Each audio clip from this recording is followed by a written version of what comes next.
Happy lunchtime if you're on the East Coast. My name is Kevan Meinershagen, and I'm going to be running you through a presentation about talking to each other. Sorry, I'm gonna misspeak all the time. This is gonna be real great. If you guys want to keep count, that's perfect. Post all my mistakes in the chat. This could be real fun. Really, what I'm going to be doing is walking through all kinds of different things that we do remote. And how remote work is challenging how we connect with each other online. I came up with a really cool, pithy title about effective communication in tomorrow's workplace. But really, pretty much everything I'm going to be showing is available today. It's something that maybe your team hasn't adopted or something you've thought about but haven't implemented.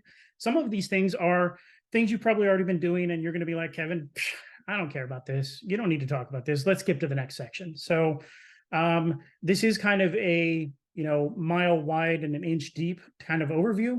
If you find things that you're interested in a deeper dive on, we're always looking for new webinar topics. I didn't want to go into a 45-minute diatribe about how you can use Slack to communicate with other people if no one was going to pay attention. So think of this as kind of like a way for us to set out feelers in terms of what the audience is looking for future webinars. So with that kind of promo in place, if you haven't already tuned out, let's go ahead and start talking about what we're going to do today. Let me click over there. All right, first slide, everybody. Are we excited? It's lunchtime, so I got to really be peppy and chipper, or otherwise people are going to just totally zone out. So first up, I don't know if you guys know this or not, but we are in the middle of what they will call a social evolution event, if they aren't already calling it in the history books right now. COVID-19, the pandemic, the worst thing that has ever happened to any of us, that's been going on for 3 years now. Every time I write COVID-19, I always get a little sticker shock. It's affected us in the US for 3 years, but it's been around since 2019. That's 4 if you can count. It threw everything up in a tizzy. We had lockdowns. We had rolling lockdowns. We couldn't talk to each other. We couldn't be close to each other. And pretty much what happened is it was a outside stimulus. When you think of like how evolution works, evolution is always a response to an outside stimulus that is a beneficial adaptation to an outside stimulus. So remote work is one of those things that I like to think of in terms of that. There was a rapid deployment of companies who were traditionally in-house, in person, 100% work from office, that all of a sudden had to shift their entire workforce, their entire network infrastructure, their tool set, and everything else to being in a remote work environment. And that moment right there triggered a response from the general public, basically, that remote work was actually acceptable. There was people doing remote work before, consultation folks and things of that nature were always going on. But one of the things that we had, like in the job I was working at during the pandemic, was the IT guy that worked from home 3 days a week was at home watching Judge Judy when he was not in the office. And that stigma, that social stigma that kind of hung around remote work was kind of lifted. We all had to do it. We all understood that, maybe it isn't the most efficient way to do it, but people weren't just sitting there eating bonbons and watching television while they were at home. They were getting work done. And in the 3 years since, a lot of companies have actually come up with very efficient ways to handle it. And there are benefits for the remote work. I'm not going to go through a lot of this. All this stuff is in the news, but the reduced commute, the better work-life balance, work flexibility, new opportunities. I work for a company based in Michigan, and I live in Kansas. I would have never been able to get this job without remote work. I wasn't going to migrate my family. We're not birds. I wasn't going to move my family to a completely different state for a job, potentially. I was always going to be around where I live. That opens up a lot of opportunities for people who otherwise would have missed out due to having to be in proximity of the workplace. But remote work also has a lot of cons, and we're going to kind of talk about how to address most of these. This is what most of this talk is going to be about. A lack of engagement, competition for attention, just a feeling of overall alienation from the people you work with and the company you're working for. There are also other things that this topic is not going to talk about: real estate hardships, complications with regulations and tax issues. That's one of the really interesting things. We're not going to talk about it too much, but it's always something to think about. Is we've really been used to thinking about a global economy, but we haven't been thinking about a global workforce. Maybe in the next 10 to 20 years, it's totally possible for you to have employees in multiple different countries. Right now, tax situations and all kinds of other stuff are really thrown up as detriments and obstacles to get that done. But potentially we might be moving towards a situation where it is more and more acceptable for you to have somebody over here and somebody in this other country, not consultants, not other companies you're working with, actual direct employees on the payroll. So that's enough speculation. Let's just talk about evolution, following that same theme. Adaptation is a necessity. If you don't adapt, if you don't react, and if you don't plan for, you end up being like one of these two guys right here. If you don't know, that's a dodo. The bird, sorry. The other guy's a dinosaur. I hope everybody knows that that's a dinosaur. If not, I have another webinar that you should probably pay attention to. But anyway, that dodo bird died out in I think it was the 1800s or so. It went extinct. I couldn't adapt. They were an incredibly dumb bird. That's actually where the word, this person, so-and-so is a dodo, came from. You don't want to be the dodo, right? And one of the things that I'm going to focus on, the main thing, I have a TED talk about talking, but the way we communicate with each other in a remote environment is rapidly changing. Everyone's adapting, everyone's trying new things. Some things are working, some things are not. But basically, the more adaptable you are to the remote work situation, to how you interact with each other, how we connect with each other, the better you're going to be able to handle, adversity that comes up. Being able to draw new employees into your organization, being able to work with your peers, being able to work with your direct managers and your, one-overs and everything like that. That means having a renewed mindset of what remote work means, how I'm interacting with people, and being resilient despite the challenges that come up with that. So that first bullet and the second bullet are the two main things we're going to talk about. I am going to talk a little bit about storytelling and a little bit about AI and data literacy. But for the most part, I'm going to be talking about interactions between people. I threw the data literacy and AI stuff in there because it's trending really well, and it's at the end. So if you want to hear any of that stuff, you got to stay through all the other stuff. So yeah, have fun. The data literacy, by the way, just as a definition, that was the one I had to look up, but that was the ability to read, write, and most importantly, communicate information about data in context. Being able to cite data sources. This is something that a lot of societies kind of having a little trouble with. It's very easy to get figures and numbers and make them work however you'd like them to work. But in a business context, you want them to work the right way. So being able to correctly communicate, like, hey, this percentage of this means this, that thing is more and more important for everyone in the office to be involved with, not just the BI folks or the data analysts or anything like that. So it's very interesting. Moving on. That being said, some things don't change. There is always the human-to-human contact piece that we have, regardless of whether I'm in person with someone or we're working remotely or I'm doing a webinar. These things always stay the same because they're just social constructs. They're not technological constructs built on top of that piece. The first one is define your audience. Know who you're talking to. Know what the context is for what you're going to be discussing. Context is key, is the most important thing I can ever think of. And it's something that gets kind of lost in remote work as well as other business communication. I get 400 emails a day and I might understand 30 of them because other things happen outside of that email thread that I don't understand why someone is talking to me about this. It's something that everyone searches for as we're going through the day-to-day stuff. So for instance, we talked about this in a previous webinar, but being able to properly communicate context to someone who is completely out of the loop is important. You should write things as if everyone is completely out of the loop, over communicate in terms of context. So I'm asking you, and we're going to get into this in later slides, but context specifically is I'm asking you to help me make a decision. And you need to have all the information about that to make the correct decision, and making sure that you understand why I'm asking you for this is critical. So there's some context on context. And then another one I'm really going to be pushing for both people who are organizing meetings and also people who are just attending meetings, is know what the outcome of the meeting is going to be before you attend.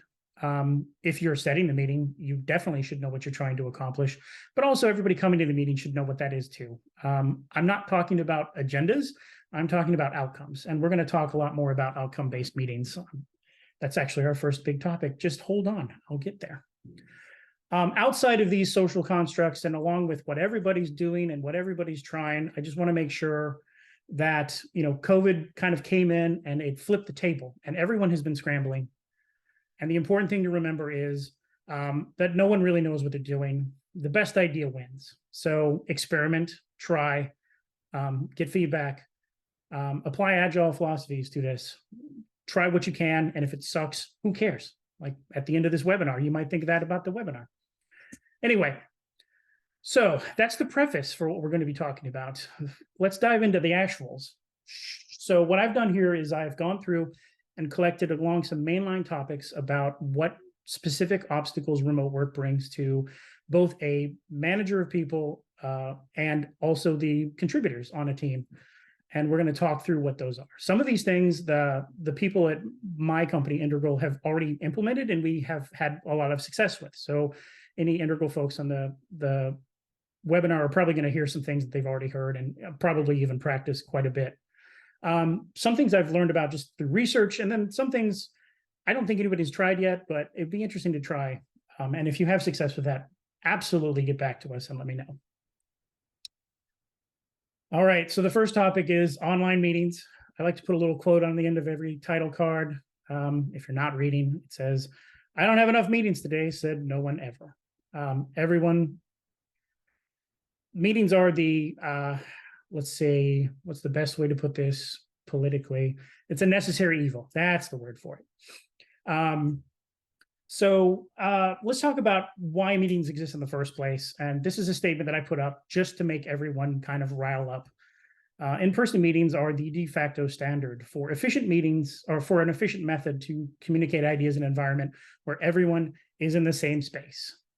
Now, I don't have any feedback on what anybody's reacting to that statement. I'm sure there's a lot of things. This is what we would call a hot take here at Integral.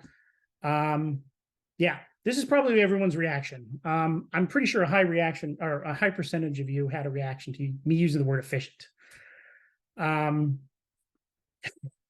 sorry, I'm looking at the chat. Yeah. I might as well have said that the best way to communicate ideas is by having everyone sticking passive-aggressive Post-it notes all over the office, as far as how most people see meetings in terms of efficiency. And I will agree with you. I made that statement not truly believing it. I do think that meetings do have a lot of, the evolution of the meeting came about because it was very easy when everyone was in the same place to get people together for a ad hoc meeting very quickly, and everything kind of evolved around that. If you're sitting right next to someone, it's very easy to pull together some things. And I do want to point out something that I was aware of when I was doing research for this webinar. A lot of times, I have a book that I'm going to mention that I am totally spacing on the name of because it's not in my notes right now. I think it's Read This Before Our Next Meeting by Al P. I'll get to his name. I can't remember his last name right off the top of my head. But there's a difference between a conversation and a meeting. A conversation is normally something that happens between two people. So even if you're on Zoom in a meeting and you're talking to one person, that's a one-on-one. That is not something that really covers the meeting kind of things. That can be a little bit more freeform. But when you're involving, 4 or more people and they're all coming in and they're going to be talking about stuff,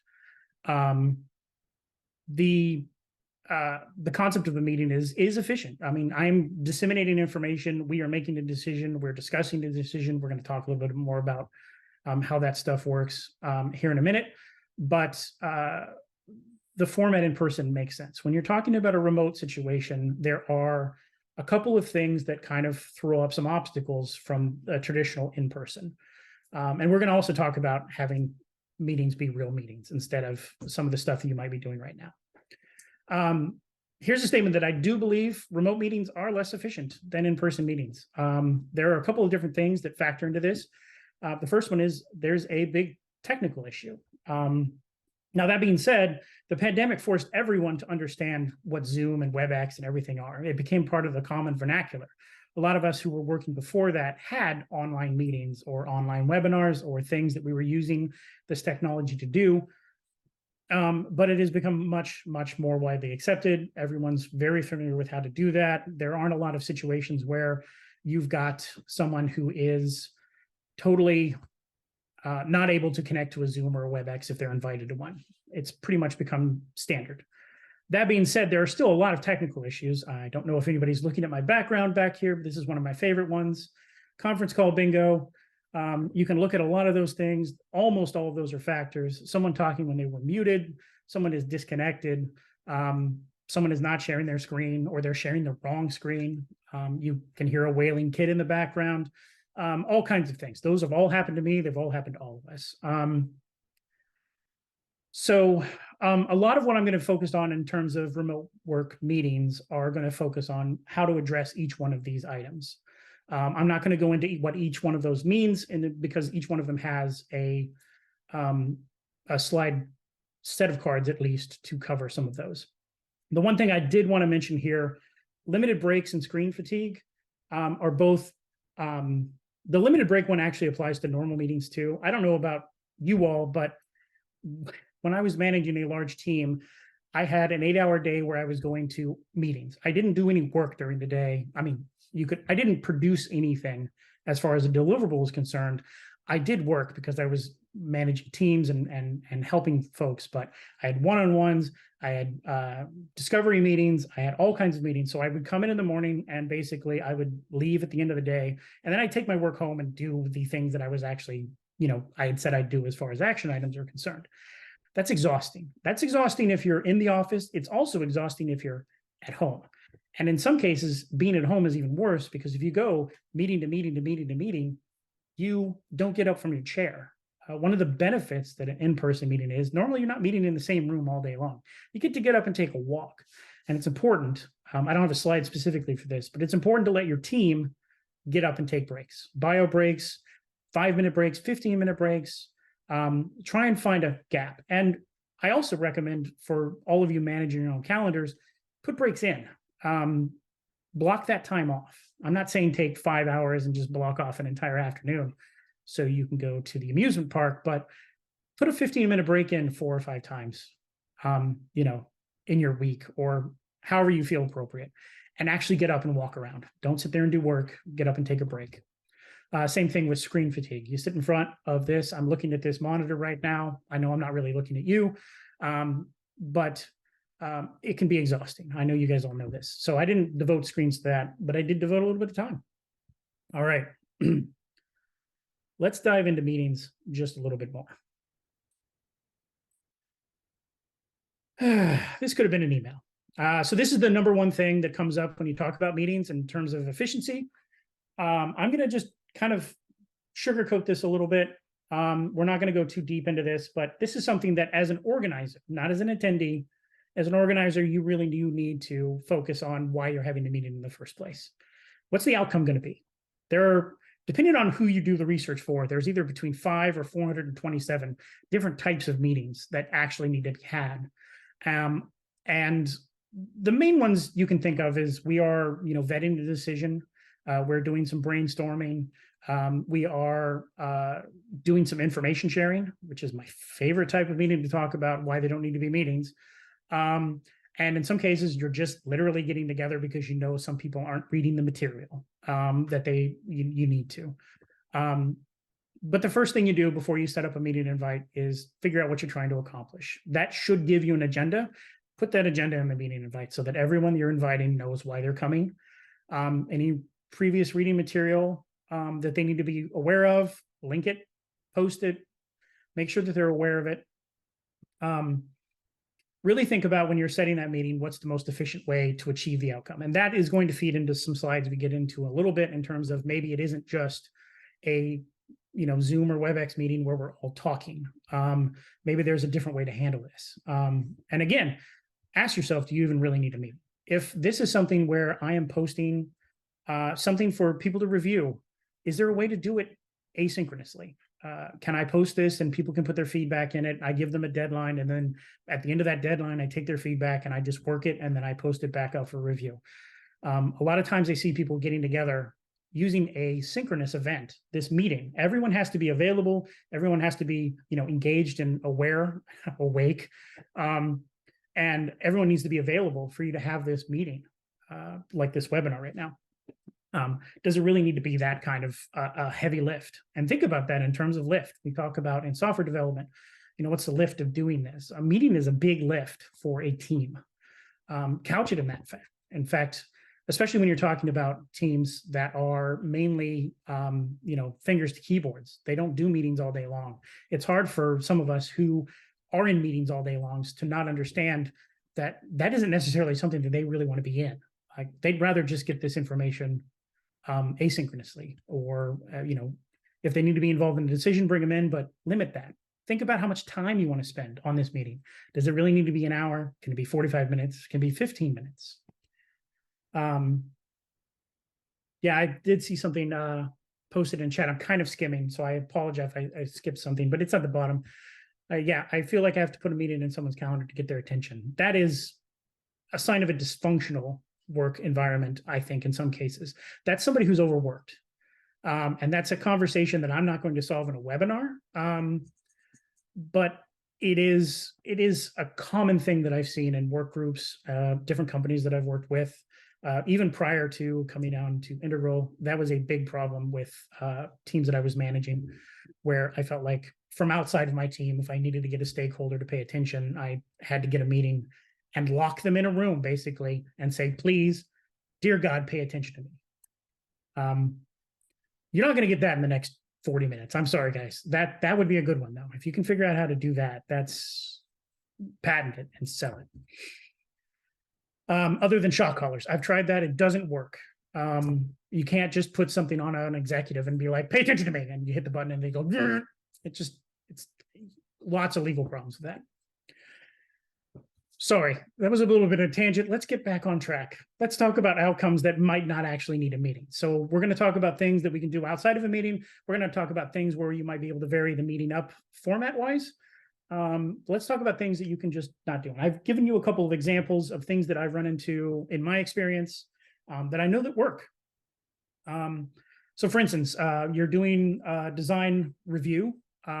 Somebody's put together wireframes in Figma, InVision, whatever you're using to mock things up, and they want feedback. One way to do it is to put everybody in a room and one person asks a bunch of questions and then everybody else tunes out and does some other kind of work. The other thing is to actually leverage those tools which have an online component. Let everybody log in, post the feedback, post the questions where they need to, and the designer can do that on their own. That's an asynchronous event that can happen. You still time box it. You say, hey, I need to have all this feedback done by the end of the day today. If you miss that deadline, then you don't get to say anything, and we're going to go forward with that. So it is easily manageable. I'm pretty sure everybody on this call is already doing this. I had to put that in there because if I didn't, somebody post it. Again, content creation. We're going to talk about AI here in a little bit, but putting together a weekly newsletter. Let's say you have a newsletter that is organized by multiple teams. Everybody has a little bit of an element, or maybe you have let's say you have a town hall and different people are responsible for different sections of that presentation. You post it, you set expectations on who needs to be doing what part of each thing, and everyone aggregates it over time. Aggregate is a good point. I put the framework up and I'm going to have you fill out. So, hey, Bob, you're going to fill out this piece. Sally, you're going to do this one. Susan, you're going to take care of that. And then you have someone who's basically just, instead of organizing a meeting, that person is just managing those people to make sure that their content is in. Another good one that I've seen a lot of real good use recently is I need to train the team on a new process or a tool, or I have something where I'm doing maybe even that design review where I want to talk through what I'm doing. There's a lot of ability to using Zoom, Loom. I mean, you can record, if you have Zoom, you can just go and record yourself in a single meeting by yourself. It's very easy. There are also special tools like Loom or Vidcast that will allow you to go in and record yourself, similar to what I'm doing here, walking through materials, and you record it once. And the best part about that one is you only have to do it once, and it only needs to be updated if you change processes or tools or whatever. So in terms of onboarding, this is amazing. So think about that when you're talking about like, hey, every time I onboard a new engineer, I have to talk about the code base, and this is this, and that is this, is that. How much of this could I do once and then distribute to that person and make them responsible for that piece? Yeah, Loom is very easy. It's very easy. Zoom is natural if you use Zoom a lot because you can just record it. But Loom is really, really nice to use. It has extra tools that are specific for what it's trying to do. That being said, if you do need to meet, feel free to experiment. This is a really cool place. I've done a couple of these things. I really want to do the first one. Team retros are great. They're awesome. They're a very important part of the Agile process, but one piece of it is not necessarily part of a meeting. One of the things you do during a retro is everybody puts cards on what they thought they did well this last iteration, what they feel like needs work, or things that they want to make actionable for the next one. That doesn't actually have to be part of the meeting itself. That could be pre-work. That could be done during the iteration. Like, let's say I'm sitting here, it's the second day of a 5-day iteration, and I've had a huge problem, and I don't want to remember that next Monday when it's time to start the retro. I want to put it in right now. Posting something where you say, hey, today's retro, or this week's, or this iteration's retro is posted here, put your cards in early. First of all, it allows everybody to do it while it's fresh in their mind. The second thing is it allows you to cut back on how much time you actually need to retro. You still need to do the conversational piece, the get together and the actionable discussion.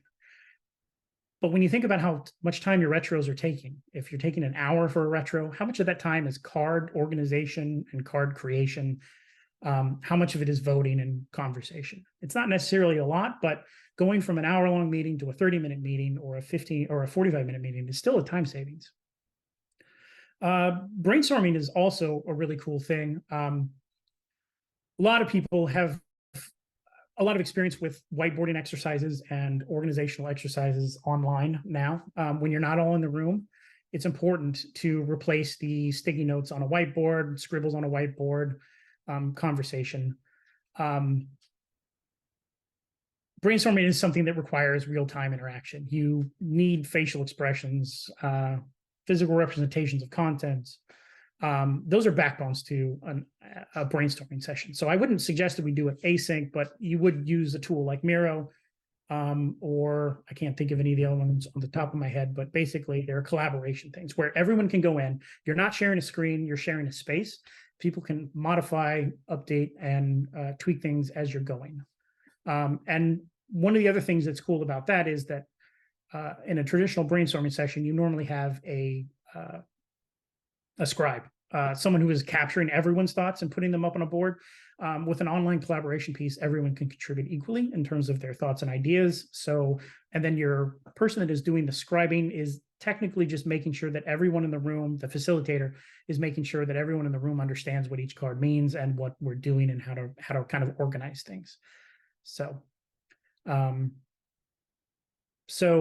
the last one is an interesting thing, and this is the one where Al, Pinham and Pauly for Read This Before Our Next Meeting, the book that I was looking at. His major takeaway was that a lot of meetings were to make a decision, where you get a group of people together and the onus is on the entire quorum to come up with what the decision is going to be. And a lot of times, what he's recommending is that you make the decision before the meeting, and the meeting is for feedback and updates and discussion around whether that decision is the right decision or not. That's something that I have tried a couple of times, and with limited success in one situation and very successful in others. It really depends on the audience of the meeting that's coming in, on whether or not you're making a decision and presenting it as, hey, this is the way we're going to go. Obviously, the person making the decision is the person who's authorized to make the decision. I can't just go in and say, hey, guess what? We're going to do this tomorrow, if I have no say in the matter. But Yeah, that's another take you can take in terms of experimenting with, instead of just getting together and being like, hey, what's our strategy going to be for, next month? You come in with a actual, you put the onus on the meeting attendees to either say you're wrong or to agree with you, as opposed to everybody comes in and makes a decision together, which has some real benefits.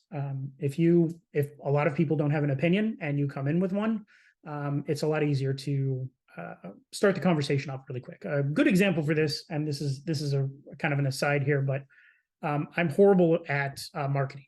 I like to come up with really bad ideas, and the way I like to put it is I'm the bad idea guy. So, like for instance, if you and I were going to go out to lunch and neither one of us really had an opinion on what we should be doing, then I'll tell you, let's go to McDonald's, because no one wants to go to McDonald's on their own, like in a business meeting. It basically puts the onus on the other people to come up with something better. So sometimes even a bad idea going into a meeting could be an interesting thing. Use that carefully, though. Don't walk into like an executive team meeting with a bad idea. They might think you're a little crazy. So the other thing to keep in mind with meetings, if you're going to schedule a meeting, especially in the remote work situation, you need to be careful about different time zones, other people's work schedules. If you have a distributed work group where you've got someone in every major time zone, then maybe making the stand up at 8 o'clock in the morning Eastern time is not a great idea. Your Pacific Coast folks are either going to radically change their way of, when they wake up in the morning and when they have lunch and when they in the day. Sometimes that's okay. That's a conversation to have with your team. And as you bring new people on, make sure you're checking in with that. So if you're joining the team as a contributor and you are 5 time zones behind someone else, then make sure you bring that up. Don't just get up at 3 a.m. because the rest of the team is. The other thing to think about is when you're interacting with your teams is cultural differences. And I mentioned that at the first slide, cross-cultural sensitivity differences and all that other stuff is very important. You've got distributed teams. Sometimes the jokes you make, I know from experience, are not going to land for somebody that works outside of the US. Some of the slang or some of the euphemisms you might use, there's no reference. So be careful about that. Everybody makes mistakes, and that's fine. Raise that up. Keep going, but obviously pay attention to that. I think one of the cool things that I learned when I joined Integral, we had something a couple months after I started where we talked about everyone's favorite holiday. Everybody gave a little presentation, and I learned so much more about the team that I was working with just from that thing. My favorite one has nothing to do with an actual culture. It's just someone really likes the 5th of July is National Hamburger Day, which is great. It's a made up thing. I love it. It was a group of people that decided that was cool. And that happened a year and a half ago, and I remember it to this day. So the other thing to do when you're talking about meetings is to make sure you always have a non-verbal, non-visual way for participants to contribute. Not everybody likes to be on camera. Not everybody likes to be talking, especially if a lot of people are. So we'll talk a little bit more about all this stuff a little bit. And then the last piece is record critical meetings for anyone who couldn't make it. Always share your results for your meetings. So one other thing I did want to point out, I didn't have a lot of time to research this, but someone who helped me edit this pointed this out. Zoom actually has an AI summary for a meeting, which I'm going to try out. You can see a little kind of a snippet here behind the curtain on one of the meetings that was happening. Basically takes the audio and the written chat for a Zoom meeting, and it comes up with a summary, which is pretty cool. I'm going to try that out. Meetings are transactional between the organizer and the attendees, and they're a disruption and a time investment. So make sure you thought about why you're meeting. Never schedule a meeting without an outcome or an agenda. Only invite the people that need to contribute. Don't invite everyone. They don't need to be there, then they don't need to be there. And then, like I said, share outcomes with anybody impacted by them. So think of your stakeholders, even if they weren't there. All right, that's the biggest chunk of the thing. Let's talk about active listening. Or, as I summed up here, can you repeat that? I was working on something else. That is my biggest pet peeve. When I'm running a meeting and somebody's like, hey, I need you to catch me up to speed because I was doing something else besides paying attention. That's not necessarily their fault. It could also be me as the meeting organizer's fault as well. Here's a slide that I'm going to kind of skim over because everybody knows what active listening is. Although I do like that quote. Most people do not listen with the intent to understand. They listen with the intent to reply. I am just as culpable of this as anybody else. I have to stop myself consciously still. It is not a habit I am comfortable with yet, where I'm not just sitting there going, it's my turn to talk. It's my turn to talk. Let me talk. Let me talk. Let me talk. It takes a lot of skill to work on this. And the first thing to do, especially in a remote environment, it is troublesome. When you're in a meeting with someone, it is a lot easier to not look busy because you're not busy. You can't be doing something. If you're sitting there working away on your laptop, and somebody's going to notice in the physical meeting, but on remote, you can kind of get away with some things. Some topics or some tips that I like to use: keep your eyes on the meeting content. Mark yourself as away in Slack. Minimize your distractions as much as possible. Everyone's sitting there and all of a sudden an email pops up. The next thing you have to do is go over there and look at what that email was. Maybe you're not going to do anything about it. Maybe you're not going to read it that much. You're still going to look at it. It's just human nature. Another thing to do is use a focus mode. The Mac environment has the ability to focus in on a specific application. It minimizes all of your other windows. You focus on the meeting you're in. And also think about your little buddy that's, you can't see it in the thing. I'll put it in front of me. Think about the little buddy that's sitting there next to you that's connected to your personal life. Silence your phone. Make it vibrate, whatever. Obviously, everyone's got things happening outside of work as well. I've got kids in school right now, and if somebody needs to be picked up because they're throwing up all over the lunchroom, then I want to know about that. But it's not something that you're getting dings and all kinds of other stuff going on.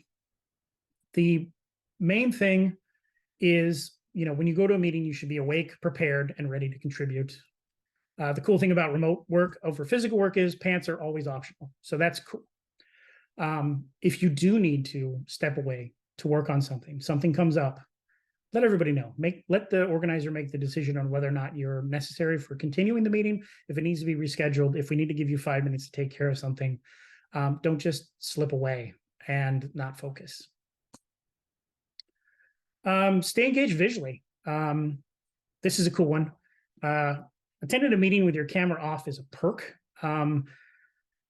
This is a real hot take. I really like this one. I didn't get to go to Hot Take Tuesday during our stand-up today to preface this, but I really like this one because everyone has a visceral reaction to this as well. But when you think about it, if you were attending an in-person meeting, you were always going to be on camera. You talk about, we're going to talk about nonverbal cues and some other things. Being on camera keeps you honest. It keeps me from working on something else. If I was over here looking at this, you can tell, oh crap, I broke everything. Hold on. There we go. If you're doing that, then it would, hold on. I really messed up. Give me a second. I need my notes. There we go. Okay.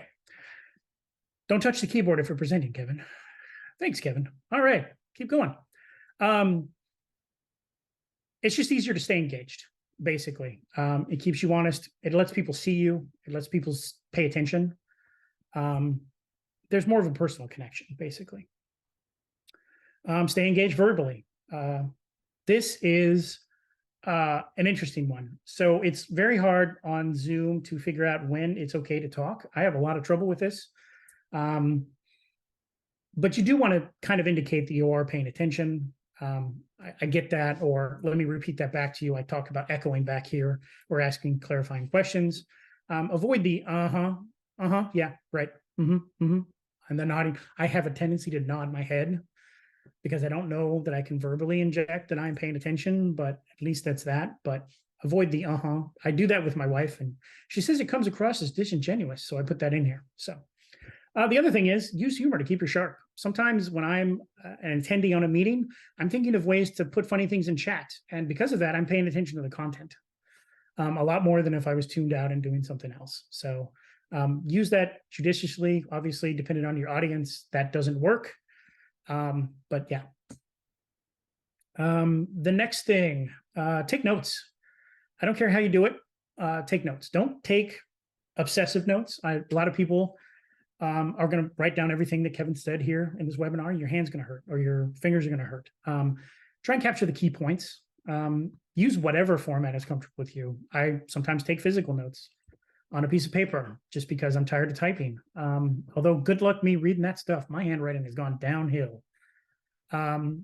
But the other thing is, at the end of the conversation, before it's left your mind, look through your notes and change them around. Spend 3 seconds to go through and say, okay, well, I crossed this out because we resolved this. What are our action items? Take that. And then the other thing that I'm still struggling with as well as a part of my personal journey is practice patience. Like I said, it's hard to tell when someone's winding down in Zoom. So they stop talking and then you start talking, but then they start talking again. I trip that up all the time, and I apologize to everyone that I've ever done that to. I need to take a beat after someone finishes, even though there's dead air, which I hate dead air. But it makes it look like I'm interrupting people or talking over them. So take your turn. There are a couple things in nonverbal cues that we'll talk about on how to handle that in terms of meeting management. The other thing is mute yourself if you're not talking, just to reduce background noise. Sometimes that happens. I think most of the time that happens. So I just put that in there. Okay, let's talk about nonverbal cues. Here's the truth. I've been talking for 30 minutes. Oh, no, 42 minutes. Sorry, my timer's off. And I have no idea if anybody's engaged or not. I can't see any of you. I can see some stuff in chat, but it kind of freaks me out. I have done presentations, physical presentations in front of 100 people and not had any trouble with it because I get instant feedback from the audience on whether they're bored or engaged or awake. And it's a real hard thing to do when everyone is remote. It's unnerving, in fact. So anyway, there's a lot of nonverbal cues we're going to talk about, and we're going to talk about solutions for some of them. Facial expressions, like how somebody's reacting to anything, gestures. I've been doing a couple of those already. Paralinguistics. So, how I talk, or, that kind of stuff. Body language, like whether I'm turned this way or that. There's all kinds of cool stuff. The folded arms, body language, I'm closed off, all that stuff.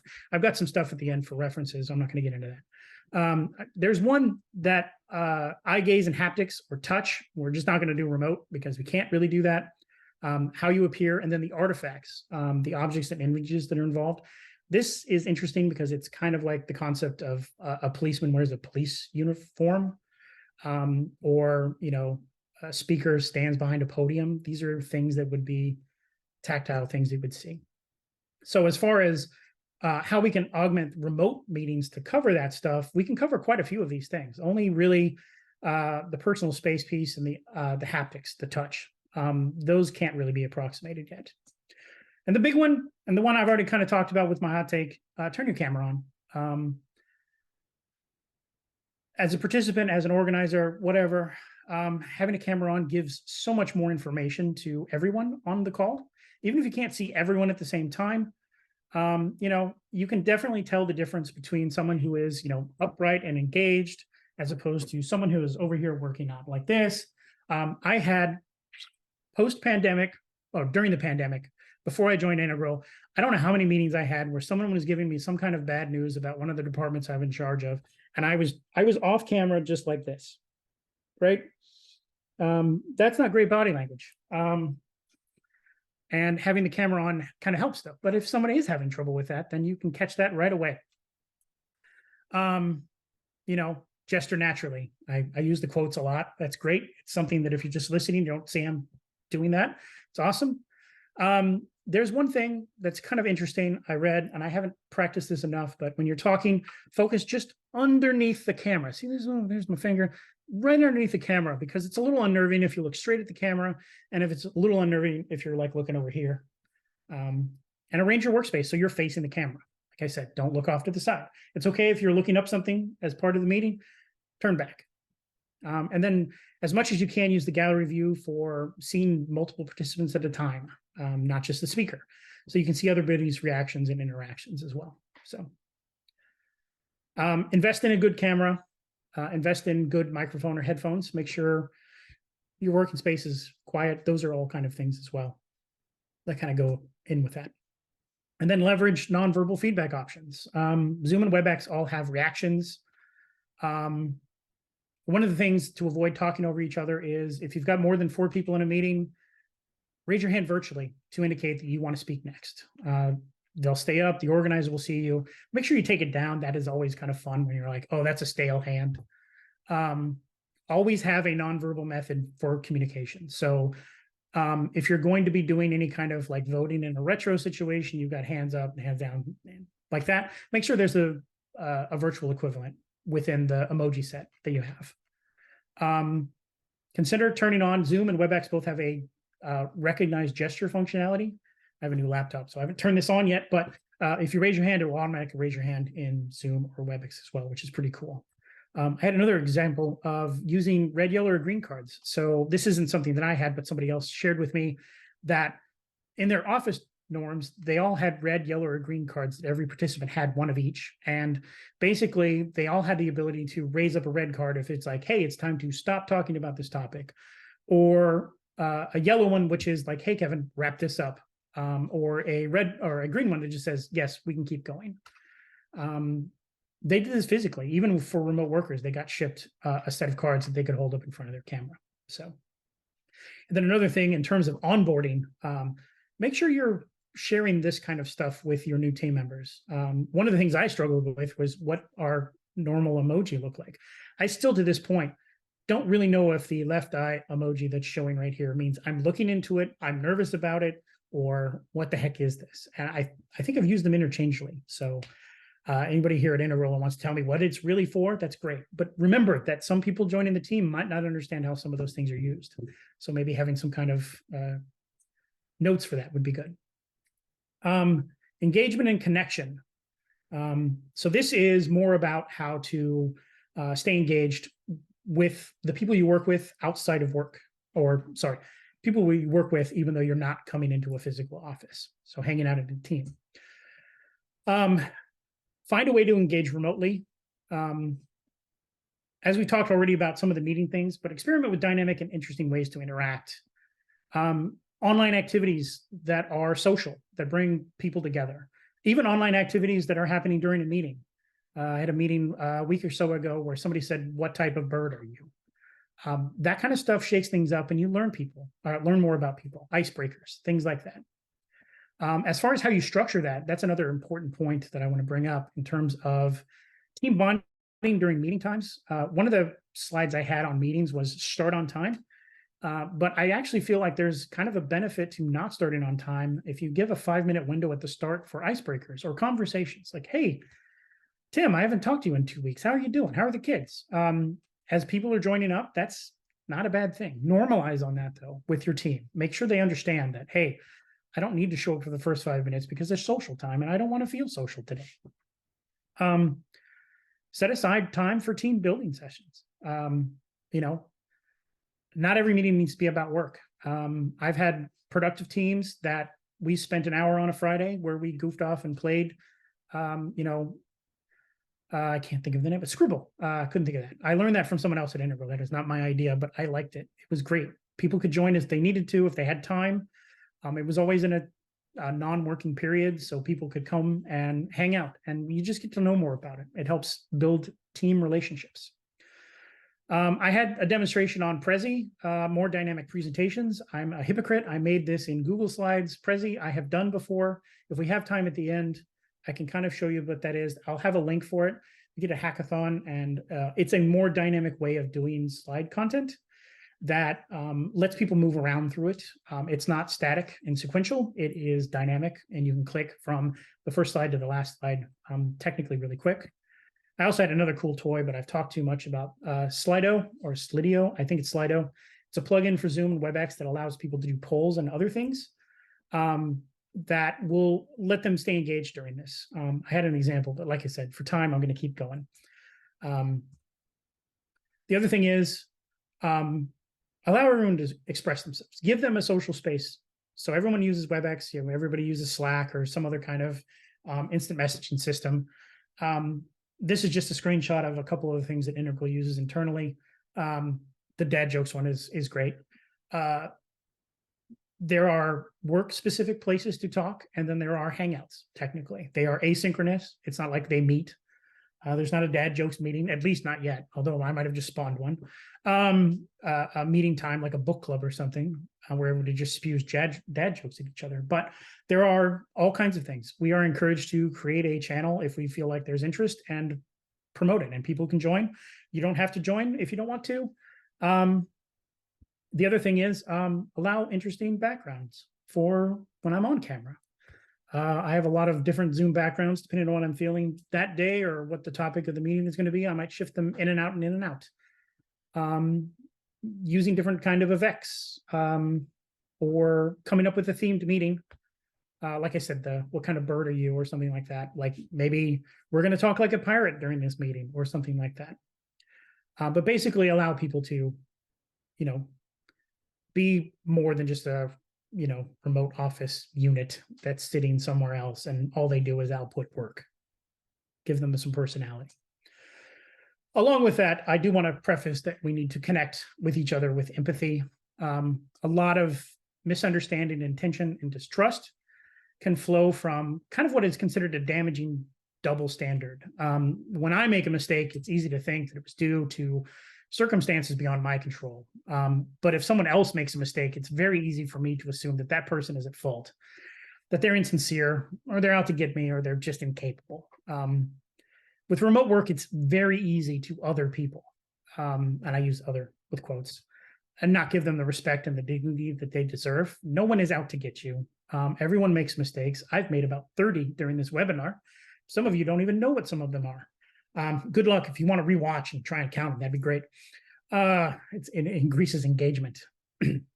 So this is just my call to action for everyone to take this into heart, stop assuming the worst. Remember that everyone's busy, everyone's trying, and everyone has a life outside of work.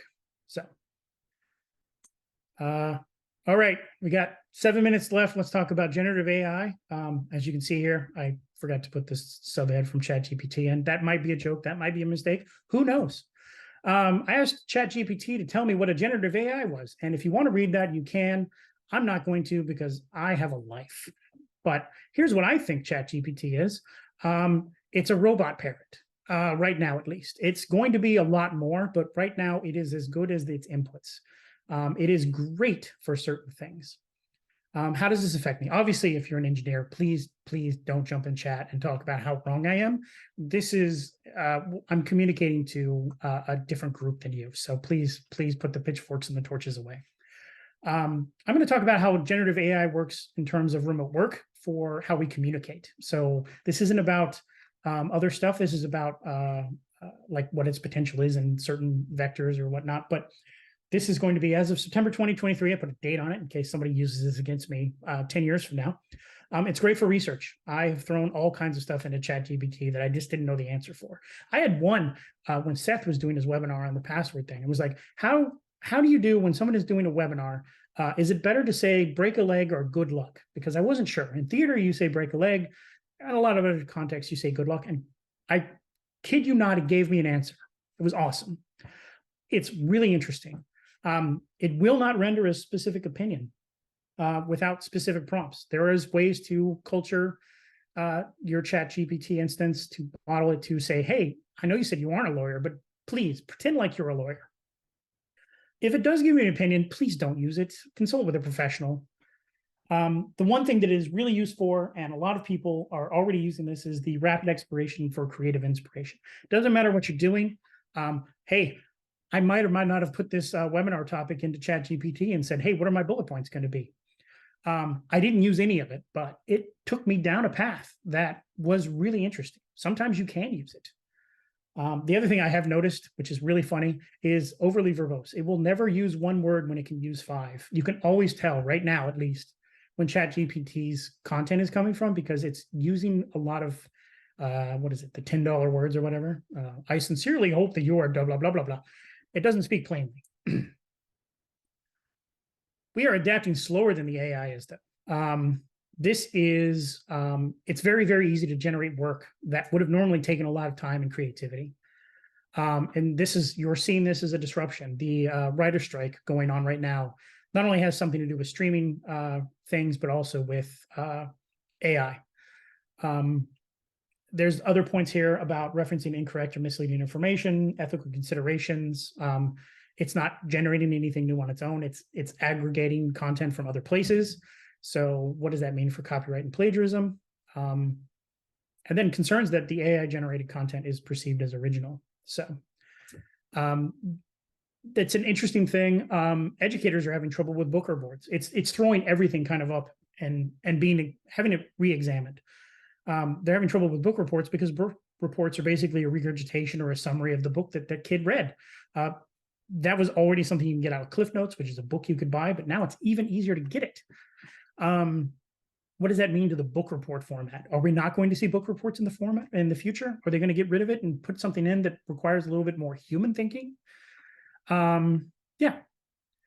At some point, we're going to establish a status quo that any legislation is going to have to acknowledge. We're going to establish that status quo with working with AI before Congress is going to figure it out. That's always how that works with technology. We will find a way to work with it, and then they'll legislate around how we've decided to use it. I had another slide about writing good. That is actually a duplicate from our previous thing about soft skills. So a lot of it I've already covered. So I'm going to skip to that to talk about questions. We have 3 minutes left. I'm sorry I took a little longer than I wanted to. Does anybody have any questions? There is a QA panel if you'd like to put that in there. Seth, I don't know if there's anything from the chat that came up as a question. I'm not seeing anything. Okay. Wow. I covered everything so well. There's no problems with anything I've said. Or everyone is so checked out that it doesn't matter. I'm okay with either outcome. So, I guess with that, we can tie everything up. I'll let everybody get back to their daily work. Hopefully everyone had a good break, had something for lunch. Get up, walk around, and then be engaged for your next meeting or the next time you talk to somebody.